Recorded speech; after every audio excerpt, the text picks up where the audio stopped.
Assalomu alaykum Surxondaryo xalqi. Qashqadaryo Yakkabog' nomidan alangalik salom. Sigda Surxondaryo bilan Qashqadaryo aka-ukalar drujba. Men bu videoni qilishimdan sabab muxlislarim o'z fikringizni bildiring. Otabek Sattoriy aka dedi. Otabek Sattoriyni sud qilgan sudya. O'ng qulog'ingni eshitdi. Sen birinchidan sudya bo'lsang, hukmni daftarga qarab chala savodlik qilib, chala o'qimadagin kallangga fleshkangdan o'qi. Hukmni fleshkadan. Sen qanday sudyasan? Sen puling bilan borib stolga o'tirib olgan bir ahmoqsan. Ahmoqligingni qilding. Seni sudingni juda ko'p odamlar kuzatdi. Lekin sen prezidentga xiyonat qilding. Oqlanmading o'zingning ishingni. Shuning uchun nima demoqchiman men senga? O'zimni fikrimni bildirmoqchiman. Sababi umuman boy bilan soy bilan bo'lib ketdi. Kambag'alga hukmni o'qiyapsizlar. Boydakini oqlayoryapsizlar. To'rtta balasi bor, orqasidan balasini boquvchisi yo'q, unisi yo'q, bunisi yo'q qilib turib materialni yovib yo'qotayoryapsizlar. Tayiga tiqib prokuraturaga yuborsam, prokuratura noto'g'ri ma'lumot bergan deb senga yuboradi. Yoqdan bu yoqqa suchqon mushuk qilib turib, amnistiya qilyapsan. Nima uchun bir bechora begunoh insonni 6 yil 6 oyga kesayording? Xudodan qo'rqmaysanmi sen, ha? O'rtoq sudya, mansabingni suiiste'mol qilib turib, bir insonni qilmagan aybi uchun tuhmatga ayblab, yoningga bitta ikkita boyagi o'zingning odamlaringni olib kelib turib, tuhmat uyushtirib, hukm chiqaryordilar. Adolatdanmi bu? Hech qachon. Bu narsalaringni butun xalq kuzatdi. O'zbekiston xalqi kuzatdi. Noto'g'ri ish qilding. Adolatga to'g'ri kelmaydigan ish qildilaring. Prezidentga xiyonat qildilaring. Prezidentni o'zi ham kuzatib o'tirdi sizlar qilgan qiliqlaringni. Nima uchun hukm chiqarar ekansan? Birinchi sudingdan hukm chiqarmading. Hammani sarson sargardon qilib turib, 9-marta sud qilib turib hukm chiqaryapsan.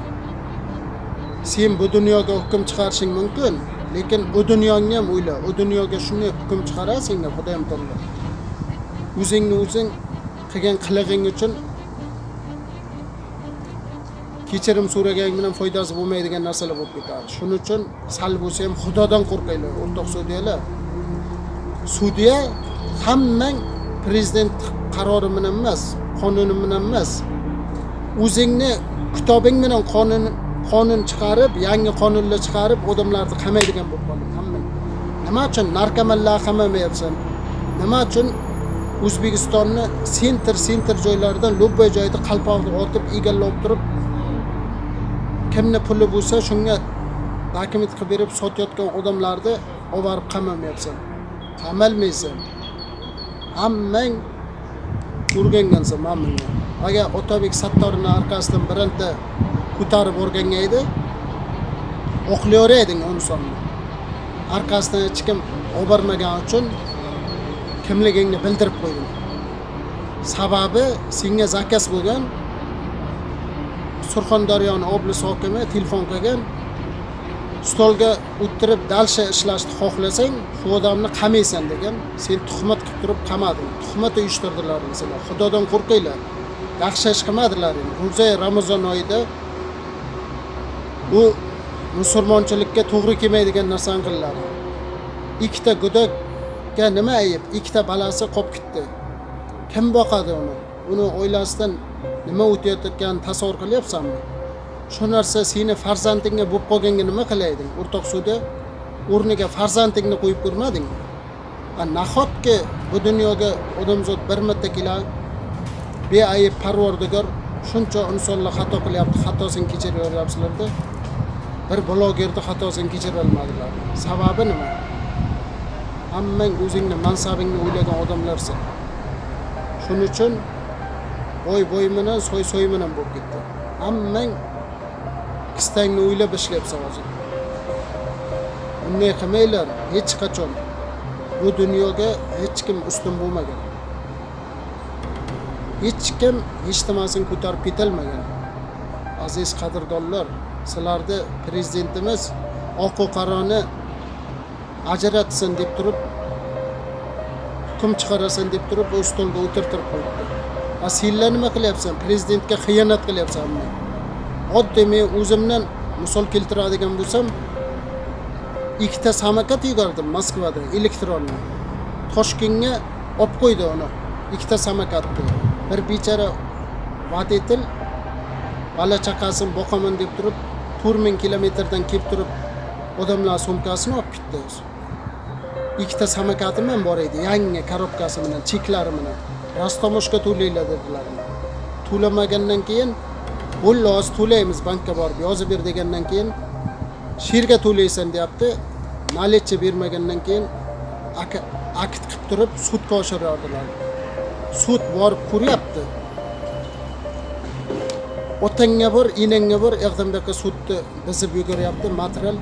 Bitta sud oqlib chiqyapti uni. Bittasi nima uchun oqlib chiqdi? Sababi nima? O'rganish uchun boshqa sudga yuguryapti. Boshqa sud admin qilib taylayapti. Uyal senlar odamlarni sarson-sargardon qilmay uyal. 3 yildan beri sudga qatnaydi, ikkita samokat yo'q. Ikkita samokatim qaysi sudni egasiga, qaysi tamojning boshlig'iga kerak bo'lgan bo'lsa ham, ulayim samokatda kim minib katatsa yurgan bo'lsa, Xudodan topsin. Amin, Allohu akbar. Men bu suddan qoniqmadim. Otabek Sattoriyning sudini boshqottadan Oliy Majlis ko'rib chiqib, qonuniy chora ko'rishlaringizni so'rab qolaman O'zbekiston sudyalaridan. Iltimos, shuncha insonlarga shtrafga beryapsiz, nahotki bir blogerni qilmagan aybi uchun hukm e'lon qilib turib 6 yil 6 oyga beryordilar. Sababi nima uni? Hech kim bilmaydi. Hamma lol qoldi sizlar qilgan qiliqlaringlar. Uyalinglar.